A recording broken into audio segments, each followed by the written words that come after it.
ہے۔ لوگوں کا حساب اعمال کا وقت نزدیک آ پہنچا ہے اور وہ غفلت میں پڑے اس سے منہ پھیر رہے ہیں۔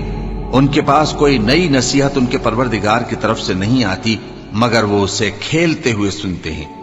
ان کے دل غفلت میں پڑے ہوئے ہیں اور ظالم لوگ آپس میں چپکے باتیں کرتے ہیں کہ یہ شخص کچھ بھی نہیں مگر تمہارے جیسا آدمی ہے، تو تم آنکھوں دیکھے جادو کی لپیٹ میں کیوں آتے ہو؟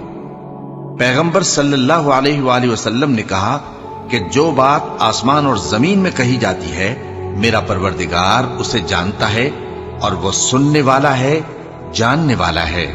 بلکہ ظالم کہنے لگے کہ یہ قرآن پریشان باتیں ہیں جو خواب میں دیکھ لی ہیں، نہیں بلکہ اس نے اس کو اپنی طرف سے بنا لیا ہے، نہیں بلکہ یہ ایک شاعر ہے۔ تو جیسے پہلے پیغمبر نشانیاں دے کر بھیجے گئے تھے اسی طرح یہ بھی ہمارے پاس کوئی نشانی لائے۔ ان سے